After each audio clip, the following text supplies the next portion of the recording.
Hello and welcome to the Midweek Conversation at First Baptist Sweetwater, where we strive to be the first responders of God's love. This is episode 499. I'm Jerry Hendricks with my co-host here, Teak Hamilton. Congratulations, Teak. We've made it a long time here. That makes me feel old. 499 podcasts? Yeah. Okay, so don't want to belabor, I don't want to go into this for too long, because we're going to have a 500th episode. Right, excited. A special edition. Not sure exactly what we're going to do other than just talk about kind of the history of this thing and what we've been doing and what we hope to do. And With a live studio audience. With a live... Throwback to the 80s and 90s TV shows. There we go.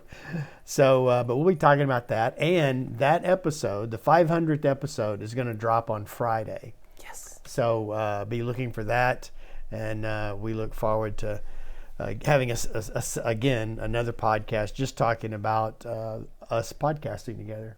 Friday's already a great day of the week for everybody. Like, you're excited about Friday to happen. Yeah. Can you imagine the level of excitement people are going to have now that they know 500 drops on a Friday? Wait, let me think about it. No, I can't. Man, I can. I can't imagine blowing. I'm excited. I know Stacy will be excited. It's going to be great. Yes.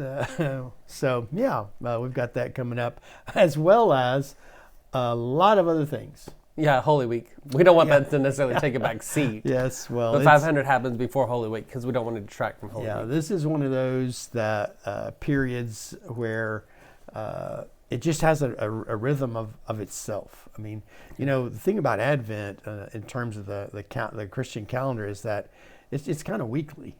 Mm-hmm. You know, so it's pretty simple. Mm-hmm. And then you have Christmas Eve. Mm-hmm. So, you know, that's it. That's a wrap. Whereas you get to the last few weeks of the Lenten season and it really starts to intensify. Right. And kind of a peek into the background of what we deal with these times of year. We always have trouble getting everything into the program during Advent and during Lent. But then that first Sunday after Christmas and that first Sunday after Easter, we're going, we have nothing for the program. We're going to have a blank sheet of paper. And it is funny how all that intensity is even seen in the program that just gone. Wow. And you're like, oh, okay. So we have that conversation quite often. Well, one of the things that we like to do here is we don't think of just a Sunday. We don't go from our thought process from Sunday to Sunday. Right. But it's more than just preaching a series. Right.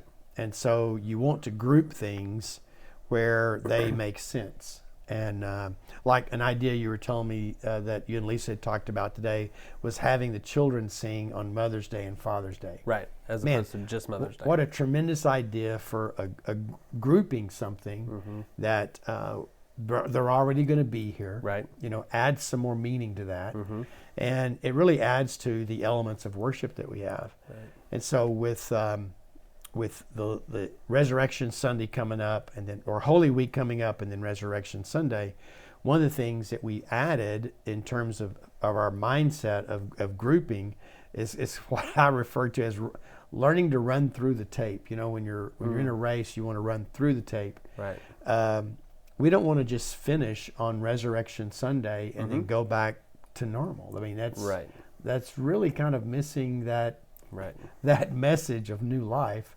And so we've planned communion on that Sunday following worship, mm-hmm. as well as some other things that you were filling me in on. Yeah, it's stacked on that day. Yeah. So, and then also our pastor search team will be mm-hmm. by then we'll have started to. We'll know who it is.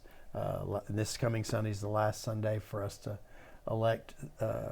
make our elected folks that we've prayed about, and so we'll know next week, I guess, who's on that search team. Those 5, yeah, and then the deacons will add a person and the church council will add a person. Yeah, so just a lot of things coming our direction, and I know that it's one of those things where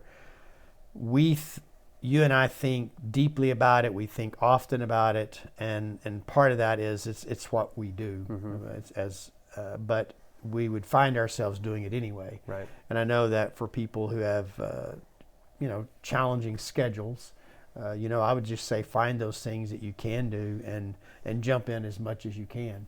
Because we've tried some things that didn't necessarily take off during this season. Oh yeah. But you and I do get. But they were good for us, whether or not they took off. Right. which one of those services, doing some reminiscing here now that I'm the interim pastor, and looking back, and I've shared that I've done a lot of reflecting, but I think the second year we did the Good Friday service, I said, if we don't have any more than this, then we don't need to do it again.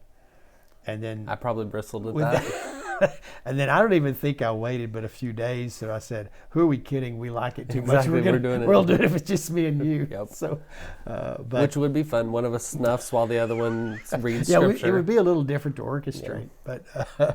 Yeah. And then there was the COVID year where we did it on video. But this coming Sunday is Palm Sunday. The children will bring the palms in, and we'll get our worship kicked off that way. I'll be out of town. Right. And Miles Wernz will be here preaching for us, and he's become a good friend of our church. And also just another reminder to our church that he is the leader of the Baptist Study Center at Abilene Christian University in Abilene. And we support the Baptist Study Center with our budget. Now that there's no longer Logston at Hardin-Simmons, and some other things, one of the ways that we focused our missions giving through our budget, which is a percentage of our budget, was looking at certain direct giving opportunities that we'd have. And so Baptist Study Center was one that our church council recommended, and we give to them every month. Yeah, so many good things to say about Miles and the work he's doing. Especially it's close to our heart because of having gone Logsden and what was there, and he's continuing that work at ACU. So I'm glad that's there. And he sent a report last week that the enrollment for the fall for a couple of classes has increased well, and good. So we're having a good response there. And I think ultimately that will be the place where we're able to go to and look for our future ministers, not just our church, but it's hurt churches in our area not having a seminary close by. Oh yeah. And so, anyways, looking forward to him being here, and we can trust him. Yep. And then we'll be back. I'll be back the following week for Holy Week. We're hosting that on Wednesday, but there's services at noon every day at different churches. Yeah, Tuesdays at Presbyterian Church, Wednesday us, and Thursday is at Avondale. Okay, so a great way to just continue your tradition. I don't know about you guys, but I eat lunch every day.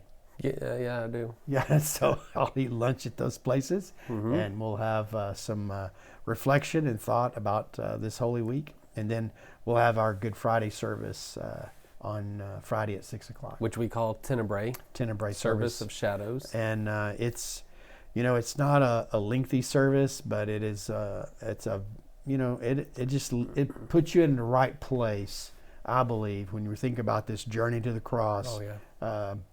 It puts you in the right place for Sunday morning. Yeah, one of the people that I messaged about reading at that service said, since it is my favorite service of the whole year, I will gladly do it. Oh, wow. And I was like, all right. Yeah. Not top 10, but top 1. That's great. Well, it's glad to know that someone shares our appreciation for some of these particular days. But so it's been, we're kind of, I guess, we still have this story of of Jesus coming into Jerusalem that Miles will cover on Sunday. But thinking back to the 4 stories that we've shared with the Gospel of John, you got us kicked off with Nicodemus, and we've talked about these stories, but it's been really neat to follow them and to kind of listen to the way John teaches, or the way John has written the Gospel for us, so that we can teach it. Right.